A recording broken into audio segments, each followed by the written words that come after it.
ne yazık ki yok. Torunlarım 2 tane. Ne olursa anne diyenlerim gitti. Yaşayayım mı? Yaşayayım mı? Ne olursunuz yaşayayım. Annemizi kurtarın. Anneni de kurtaracağız Beyza'cığım. Ailemin hepsi gitti. 2 çocuğum. Annem, babam. Bir sıralı geldiler 25 yaşında.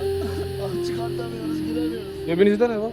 Bisküvit var yiyemiyorum. Dünden beri yiyemiyorum. Çocuklarıma verecektim.